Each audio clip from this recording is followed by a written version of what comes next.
తెలంగాణ ముఖ్యమంత్రి రేవంత్ రెడ్డి మీడియా ద్వారా రైతులకు సూచనలు ఇచ్చారు. తెలంగాణ వరి పండించే రైతులు సోనా, బీపీటీ, హెచ్ఎంటీ వరి రకాలు పండించాలని ముఖ్యమంత్రి రేవంత్ రెడ్డి రైతులకు సూచించారు. రైతులు పండించే వరి రకాలు, సన్న బియ్యాన్ని రేషన్ షాపుల ద్వారా ప్రజలకు అందిస్తామని చెప్పారు. వరి వేస్తే ఊరేనని అన్నాడు.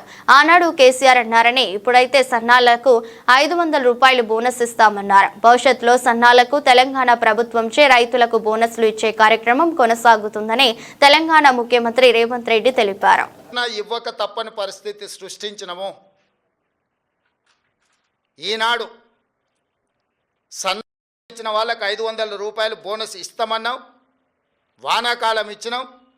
రేపు వచ్చే కూడా 500 రూపాయల బోనస్ కొనసాగుతుంది. అయితే రైతులకు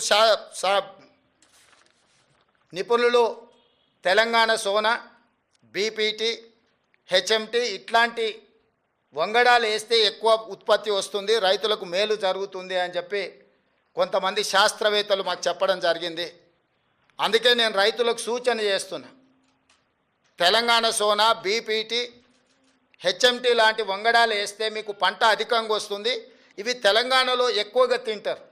ఎందుకు ఇలాంటివి ఏమంటున్నాం? చాలా రకాలు ఉన్నాయి, 31 రకాలు ఉన్నాయి సన్నాలకు సంబంధించి మేము జీవో ఇచ్చినాం.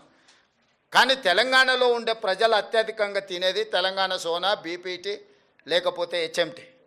ఈరోజు రేషన్ షాపులలో సన్న బియ్యం ఇస్తామని మాట ఇచ్చిన తెలంగాణ రైతులు తెలంగాణ భూముల్లో పండించిన వడ్లు కొని వాటిని బియ్యంగా మార్చి పేదలకు రేషన్ షాపులో అవే బియ్యం ఇవ్వాలనుకుంటున్నాము. ఈరోజు సంక్షేమ హాస్టళ్లలో ఎస్సీ, ఎస్టీ, బీసీ, మైనారిటీ గురుకులాలు, కస్తూర్బా స్కూళ్ళు, ఏ ప్రభుత్వ పాఠశాలలలో భోజన పథకం అమలు జరుగుతుందో వాళ్ళందరూ కూడా సన్న బియ్యంతోనే భోజనం పెట్టాలి. అది తెలంగాణ నేల మీద పండిన పంటలతోనే వాళ్ళ కడుపు నింపాలన్న ఆలోచన చేస్తున్నాము. నేను రైతులకు విజ్ఞప్తి చేస్తున్నా, మీరు నాణ్యత కలిగిన సన్న వడ్లు పండిస్తే అవి బియ్యంగా మారి తిరిగి మన పేదల కడుపు నింపడానికి అవకాశం ఉంటుంది.